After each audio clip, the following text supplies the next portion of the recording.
Pemerintah melalui Kementerian Kehutanan Republik Indonesia mulai memperkuat langkah antisipasi dan kesiapsiagaan menghadapi potensi eskalasi kebakaran hutan dan lahan pada tahun 2026 ini.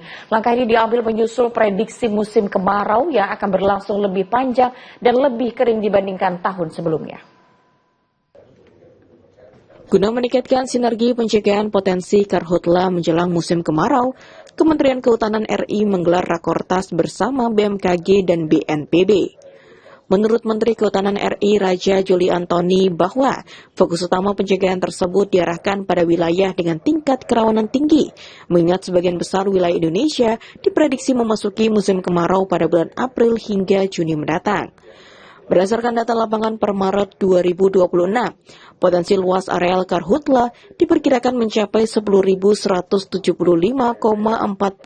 hektar dengan 5 provinsi kerawanan tertinggi meliputi Riau, Kalimantan Barat, Kalimantan Tengah, Nusa Tenggara Timur, dan Kepulauan Riau. Sebagian bentuk mitigasi operasi modifikasi cuaca atau OMC telah dilakukan di Provinsi Riau sebanyak 2 tahap penyamaian garam. Selain itu, operasi udara berupa patroli, verifikasi titik panas, hingga waterbombing terus dioptimalkan untuk menjangkau wilayah yang sulit diakses tim darat, dengan tujuan dapat memadamkan api sesegera mungkin sebelum semakin membesar. Akan terjadi kekeringan yang lebih awal dan lebih panjang. Dan oleh karena itu, kemungkinan terjadinya kebakaran hutan dan lahan dibanding tahun lalu, tahun 2025, pada tahun 2026 ini akan lebih mengancam kita secara bersama. Dan oleh karena itu, perlu disebarkan informasi kepada masyarakat agar tidak bermain api. Kalau bermain api nanti terbakar. Kita sudah mengidentifikasi selama Januari sampai April ini ada kekeringan, istilahnya kekeringan kemarau dini ya, di Riau dan Kalimantan Barat, dan nampaknya polanya masih pola yang lama, yaitu ini cara yang mudah bagi masyarakat atau perusahaan untuk melakukan land clearing. Tapi ini berbahaya dan kami sudah berkoordinasi dengan pihak kepolisian agar segera ditindak, dan tadi sudah ada yang sudah berproses. Tapi sekali lagi pada intinya masyarakat harus lebih mawas diri, harus lebih hati-hati dalam proses land clearing, perusahaan terutama juga land clearing yang nanti akan berakibat langsung terhadap tingginya karhutla.